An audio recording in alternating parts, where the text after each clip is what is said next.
नमस्कार, मी ऋषी देसाई. फटका या आमच्या विशेष कार्यक्रमात आपलं स्वागत. फटका या लोकशाहीच्या कार्यक्रमात आम्ही राजकारणांच्या बड्या बाता नाही तर सर्वसामान्यांच्या छोट्या छोट्या गोष्टीबद्दल नेहमी बोलत असतो. आणि आजचा विषय अतिशय छोटं आयुष्य जगणाऱ्या सर्वसामान्य माणसाच्या आयुष्यातली येणारी नवी वीज दरवाढ आणि वाढीव वीज बिलाच्या प्रश्नाबाबत आहे. होय, नवी वीज दरवाढ म्हणजे तुमच्या डोक्यात जर लॉकडाऊनच्या काळातील वाढीव वीज बिलाची समस्या असेल तर महाराष्ट्रातल्या सर्वसामान्य जनहो, महाराष्ट्र सरकारचा नवा निर्णय अजून तुम्ही ऐकलेलाच नाहीये.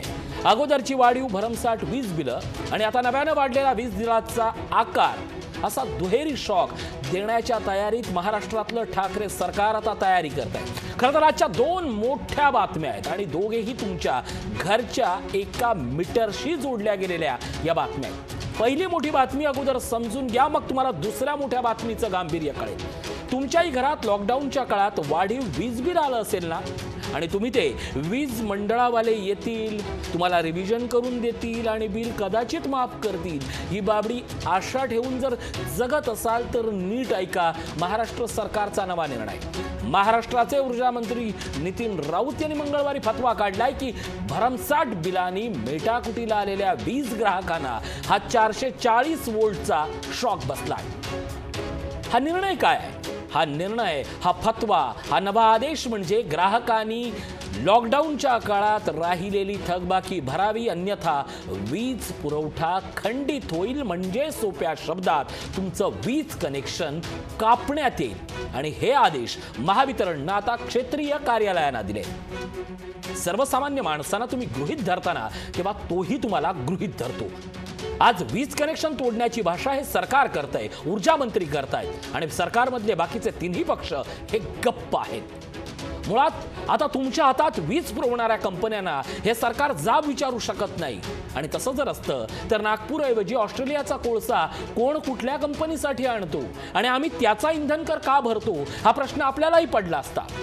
वीज गळतीसाठी आणि वीज चोरीसाठी इतरांनी केलेल्या गैरकारभाराचा अधिभार सर्वसामान्य माणसानं त्याच्या वीज बिलात का भरायचा? ज्याच्या घरात फक्त एक पंखा आहे, 2 ट्यूबलाईटी आहे, अशा माणसानं महिन्याचं बिल हे 8,000 10,000 का भरायचं? अहो, दिल्ली सरकारला जे जमतं ते महाराष्ट्रात आपल्याला का जमू नये? आम्ही जी वीज वापरतो त्यातच फक्त बिल भरण्याची यंत्रणा आपल्याला कधीच मिळणार नाहीये का?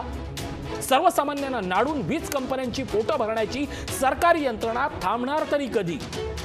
एकीकडे दिल्लीत शेतकरी आंदोलन करतायत, त्याच्या विरोधी असणाऱ्या कंपन्यांचा आपण निषेध करायचा आणि महाराष्ट्रात त्याच कंपन्यांची पोटं भरायची. राज्य सरकारचा हा कुठला उपराटा न्याय आहे? आणि सरते शेवटी प्रश्न हा निर्माण होतो की बिलं नेमकी आलीत कशी? सर्वसामान्य माणूस बिलं भरायला नाही म्हणत नाहीये, वाढीव वीज बिल का आली याचं उत्तर मागतोय, तेही उत्तर नाहीये. आणि तुम्ही भाषा कसली करता? थेट कनेक्शन तोडणार? सोपं वाटतं का सगळं? सामान्य माणूस त्याचं जगणं एवढं सोपं आहे? कोणीही कुठला अधिकारी येईल आणि तुमचं घराचा वीज बिलाचा मीटर कापून नेईल? एवढे जर तुम्ही शूर असाल, मर्दुमकी दाखवणारे असाल तर कोरोनाच्या काळात पहिले 3 महिने सोडून द्या हो. नंतरच्या 4थ्या महिन्यात येऊन प्रत्यक्ष रीडिंग घ्यायला त्यावेळी तुमची मर्दुमकी गेली होती कुठे? एक लॉकडाऊन आला काय आणि सर्वसामान्यांना कसा नाडता येईल याचा प्रत्येकानं आपापल्या परीनं, आपापल्या सोयीनं, आपापल्या फायद्यानं तजवीज करून घेतली आणि याच्यात भरडला गेला तो सर्वसामान्य माणूस. सर्वसामान्य माणसाला मंदी, आर्थिक तंगी आणि वाढती महागाईची मरणं कमी होती म्हणून की काय, कोविड काळात घरगुती ग्राहकांना विजेची भरमसाठ बिलं आली. महावितरणनं सुरुवातीला सरासरी बिल आकारणी केली, मात्र त्यानंतरची बिलं ही दुप्पट, तिप्पट, चौपट, अगदी वाटेल तशी येत गेली. बरं, कोण कोणाला प्रश्न विचारू शकत नाही. त्यामुळे राज्यातला वीज ग्राहक जेरीला आला. भरमसाठ या वीज बिलामुळे धास्तावलेल्या ग्राहकांकडून सरकारनं सवलत द्यावी अशी मागणी होत होती. सरकारने तसं आश्वासनही दिलं बरं का. मग अर्थमंत्री अजित पवार आणि नितीन राऊत यांच्यातल्या फिसकटलेल्या बैठकीमुळे हे आश्वासन वाहून गेलं. बरं, या बैठकीत अजित पवार यांनी कंपनीनं वाटेल ती रक्कम काढल्यानंतर त्याची पूर्तता सरकारी तिजोरीतून का करावी असा प्रश्न उपस्थित केला आणि तिथं या सगळ्या प्रकरणाला वेगळं वळण आलं. अगोदर वीज बिलानं जगणं मुश्किल केलं आणि आता ठाकरे सरकारमधले मंत्री अशा फतव्यानं आमच्या मरणाची वाट पाहतय का, हा साधा सरळ सवाल महाराष्ट्रातला सर्वसामान्य नागरिक विचारतोय. परत तो प्रश्न विचारणारच ना, कारण ज्याच्या घरात वीज बिल फक्त 300 ते 400 यायचं त्याने 3-4 हजार आत्ताच्या दिवसात आणायचे तरी कुठून? बरं, कशासाठी आणायचं याचं तुम्ही उत्तर देत नाहीये. बरं, यात आणखीन एक गंमत आहे. हा सगळा फतवा कधी आला तो बघा. खरं तर मंगळवारी हा सगळा निकाल आदेश बाहेर पडला, पण मंगळवारच्या अगोदर एक सोमवार उजाडला होता. हा सोमवार होता ग्रामपंचायतीच्या निकालाचा. आता हे सगळं कनेक्शन समजून घ्या. सोमवारी ग्रामपंचायतीच्या निकालाचा राज्यभर गुलाल उधळला गेला आणि मंगळवारी वीज कनेक्शन तोडण्याचा सर्वसामान्याच्या जगण्यावर अबीर शिंपडला गेला. होय, सरकारनं आता सर्वसामान्याला मरणाच्या दारात उभं केलंय. कोरोनाच्या संकटात जगूनही हा सरकारी फास प्रत्येकाच्या गळ्याभोवती आवळला जातोय. जसं सोयीचं राजकारण सत्ताधारी करतायत तसंच विरोधक देखील याच्यात कमी नाहीये, कारण विरोधकांना वीज बिलापेक्षा सध्या तांडव महत्वाचा आहे. तांडव पुढे वीज बिलाच्या मीटरचा प्रश्न त्यांच्यासाठी बहुतेक नगण्य बनला असेल. लोकशाही न्यूज हाच विषय घेऊन आज महाराष्ट्रासाठी लढते. खरं तर आमची लढाई आज नाही सुरू झाली आहे. लॉकडाऊनच्या काळात आठवा पहिल्या बिलापासून लोकशाही न्यूजनं हा सवाल महाराष्ट्रातली वीज बिल हातात घेऊन आमचे प्रतिनिधी थेट ग्राउंड झिरोवर जाऊन हा सवाल उठवत होते. प्रत्येक क्षणाला राज्य सरकारला याची जाणीव करून देत होते की एक दिवशी तुम्ही हतबल असणार आणि सर्वसामान्य नाडला जाणार. या बातमीनंतर महाराष्ट्रातून संताप व्यक्त होऊ झाल्यानंतर आम्ही निर्णय घेऊ असं महाराष्ट्राच्या ऊर्जा मंत्र्यांनी एक तोंड देखलं आश्वासन दिलं. पण शेवटी ऊर्जा मंत्र्यांनी सर्वसामान्यांना नाडणारा निर्णय जाहीर केला. आज सरकारला 2 महिन्यापूर्वीच्या आपल्याच आश्वासनाचा विसर पडलाय. वीज बिला संदर्भात दिवाळीनंतर आम्ही गोड बातमी देऊ असं ऊर्जा मंत्री म्हणाले होते. तेच ऊर्जा मंत्री आज म्हणतायत की घरगुती वीज बिल माफ करण्याचा निर्णय राज्य सरकारचा आहे, तो निर्णय सरकारनं घ्यावा.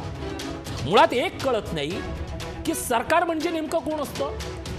ज्यांच्याकडे हे संपूर्ण विद्युत खातं आहे, वीज मंडळ आहे, त्याचे वरिष्ठ असणारे ऊर्जा मंत्र्यांचे हात बांधले गेले आणि ते जबाबदारी कुठल्या सरकारवर टाकतायत. आणि मग ज्या सरकारवर टाकतायत त्या मुख्यमंत्री उद्धव ठाकरेंना या प्रकरणात काहीच निर्णय घेता येत नाहीये का?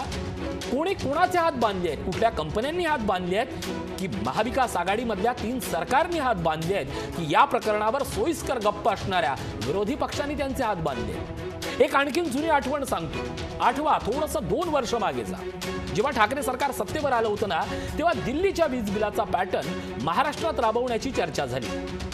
आता दिल्ली पॅटर्न काय हा प्रकार तुम्हाला कदाचित ठाऊक नसेल तर दिल्ली पॅटर्न काय, अगदी सोप्या शब्दात साधारणपणे 300 युनिट फ्री द्यायच्या प्रस्तावावर, म्हणजे जे दिल्लीत घडलं तसं महाराष्ट्रात होऊ शकतं का या प्रस्तावावर सहमतीनं ही चर्चा होणार होती. केवळ 300 युनिट पर्यंत वीज मोफत दिल्यानं आज जर ती वीज मोफत दिली असती तर त्या योजनेचा महाराष्ट्रातल्या 2 कोटी ग्राहकांना फायदा झाला असता आणि यासाठी सरकारला फार मोठा भुर्दंड सहन करावा लागला नसता. फक्त राज्याच्या एकूण अर्थव्यवस्थेतल्या 4,500 कोटींचा बोजा पडला असता. मग आता हा प्रश्न निर्माण होतो की ज्या गोष्टींवरनं या योजनेचं नारळ फोडण्यात आला, आश्वासनाचं गाजर दाखवण्यात आलं, त्या मोफत वीज युनिट देण्याच्या योजनेचं पुढे काय झालं? आश्वासनाचं पुढे काय झालं? लक्षात घ्या, या क्षणाला महाराष्ट्र फुकट काहीच मागत नाहीये आणि कुठल्याच सरकारकडनं फुकट काही घ्यावं ही महाराष्ट्रातल्या जनतेची एवढी भाबडी अपेक्षा नसते. फक्त एकच साधा त्याचा प्रश्न आहे. लॉकडाऊनच्या काळात आम्ही जर काहीच वीज वापरली नाही तर त्याचं बिल आम्ही का द्यायचं? तुमच्या कंपनीच्या नियमात काहीतरी भलतंच लिहिलेलं आहे म्हणून वाटेल त्या अधिभाराला गोंडस नावं लिहून तुम्ही त्याचे भार आमच्याकडनं स्वीकारणार? बरं, जिथं सत्ताधारी गप्प आहेत तिथं विरोधकही तर गप्पच आहेत. यातल्या विरोधाच्या राजकारणाचाही मुद्दा समजून घेऊया. दिवाळीच्या वेळी परिवहन मंत्र्यांनी केलेल्या मागणीचा विचार करत त्यांना अर्थसहाय्य पुरवण्यात आलं. एसटी कर्मचाऱ्यांचे 3 महिन्याचे थकलेले पगार बोनससह देण्यात आले. परिवहन मंत्री शिवसेनेचे असल्यानं त्यांच्या खात्याला मदत देण्यात आली. मात्र काँग्रेस पक्षाला महाविकास आघाडीत कसं साईडलाईन केलं जातं हे अधोरेखित करण्याचा प्रयत्न मात्र विरोधी पक्षाकडून होतोय. पण ही झाली सत्ताधारी आणि विरोधकांची बाजू। यात भरडणारा एकूण कोण आहे? डिसेंबर 2020 ते अखेर एकूण 63,740 कोटी रुपयांची वीज बिलाची थकबाकी आहे। यामुळे महावितरणची आर्थिक स्थिती बिकट झाली आहे, मान्य। पण कोविड काळात लॉकडाऊन मध्ये महावितरणने वीज पुरवठा खंडित केला नव्हता, हे मान्य करतो ना आम्ही, पण भरमसाठ वीज बिलाचं काय? कोरोनाच्या काळात लोकांच्या नोकऱ्या गेल्या, अनेकांच्या पगारात कपात झाली, हातावर पोट असलेल्यांचे हाल झाले। सरकार या सगळ्यांचा विचार करणार अशी अपेक्षा होती, पण आज ही फोल ठरली आहे। सामान्य माणूस वीज बिल भरायला तयार आहे, पण तुमच्याकडे वाढीव वीज बिल आम्ही का भरावी? लॉकडाऊनचे पहिले 3 महिने कोरोनाचा धोका माणुसकी म्हणून जरी समजून घेतला असता, तरी एकत्रित 3 महिन्याची योग्य पडताळणी करून त्याचे बिल देणं हे सरकारी यंत्रणाला अशक्य होतं। मुळात जर बिल लेट दिली गेली तर मग शहानिशा का नाही करण्यात आली? वाढीव बिलाचा मुद्दा आल्यावर वीज मीटरचं रिव्हिजन अजूनही कुठंच का नाही होऊ शकत? तुमच्या नियमात अधिभाराची तरतूद आहे, म्हणून तुम्ही जे सांगणार ते महाराष्ट्रातल्या जनतेनं मान्य करायचं आणि तुमच्या मनाप्रमाणे आकडे भरायचे। वाढीव वीज बिल का आली याच्यावर कोणालाच उत्तर द्यायचं नाहीये, आणि आता तुम्ही सामान्य ग्राहकांची वीज कनेक्शन तोडण्याचा इशारा देताय। मागील ते 7 ते 8 महिन्यापासून भरमसाठ वीज बिलाचा प्रश्न राज्य सरकारला सतावतो, पण सरकार यातून ठोस तोडगा काढू शकलेलं नाहीये। आता वसुली किंवा वीज पुरवठा खंडित असे एक घाव 2 तुकडे करण्याचं काम सरकार करत आहे। त्यामुळे याचे राज्यभरात लवकरच पडसाद उमटणार हे मात्र नक्की।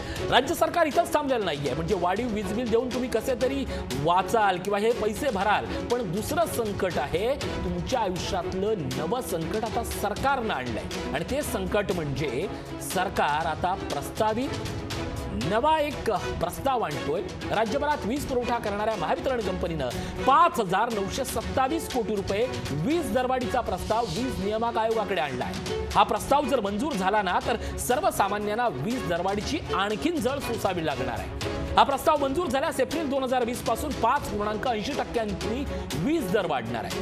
महावितरणनं 5 वर्षाच्या दरवाढीचा हा प्रस्ताव केलाय, त्यामुळे फक्त 1 वर्षाचा नाही, तर एप्रिल 2020 ते मार्च 21 या काळात 5.80, एप्रिल 20 ते मार्च 22 पर्यंत 3.25%, 2022 ते 23 दरम्यान 2.93%, 2023 ते 24 या कालावधीत 2.61 आणि 2024 ते 25 2.54% असे वीज दर आता या पुढच्या काळात टप्प्याटप्प्यानं वाढले जाणार आहेत। श्रीमंत वाटतो का महाराष्ट्रातला सर्वसामान्य नागरिक? तुमच्याकडे त्याला नुकसान भरपाई द्यायला पैसा नाहीये, मात्र त्याच्या खिशातनं पै काढायला पैसा आहे। म्हणूनच लोकशाही न्यूज तुम्हाला आज सवाल विचारतंय या सरकारला, की हे सगळं करताना तुम्ही सर्वसामान्यांचा विचार करणार आहात की नाहीये? लोकशाही न्यूजचे हे सवाल आहेत, हे राज्य सरकारला, ऊर्जा मंत्र्यांना आणि वीज मंत्र्यांना। वीज चोरी करणाऱ्या बड्या धेंडांवर तुम्ही कारवाई कधी करणार, की फक्त सर्वसामान्यांना नाडणार? वीज चोरी आणि वीज गळतीचा भुर्दंड हा सर्वसामान्य प्रामाणिक ग्राहकांच्या माथी का मारण्यात येतो, आणि जे दिल्लीला जमलं ते महाराष्ट्राला अजूनही का जमत नाही? वीज दरवाढीच्या प्रस्तावासाठी सरकारनं ग्रामपंचायत निवडणुकांच्या निकाल घोषित होण्याची वाट का पाहिली? अव्वाच्या सव्वा आलेलं वीज बिल ग्राहकांनी मुकाट्यानं का भरायचं? सामान्य ग्राहकांपेक्षा सरकारला वीज कंपन्यांची जास्त काळजी आहे का? प्रश्न अनेक आहेत, पण उत्तरं ज्यांना द्यायची आहेत ते सध्या तरी गप्पच आहेत। पण असं गप्प किती काळ राहणार? कारण दबलेला आवाज ज्यावेळी बोलू लागतो ना, त्यावेळी निरुत्तर होण्याची वेळ ही तुमची असते, आणि त्याची सुरुवात कदाचित या ठिणगीनं झाली आहे। एवढं जरी समजून घेतलं तरी खूप काही मोफत करण्यासारखं असतं आणि खूप काही थांबवण्यासारखं असतं, हे देखील तुम्हाला कळेल। लोकशाही न्यूजच्या विशेष कार्यक्रमात इथंच थांबतोय। ताज्या बातम्यांसाठी पाहत राहा लोकशाही न्यूज।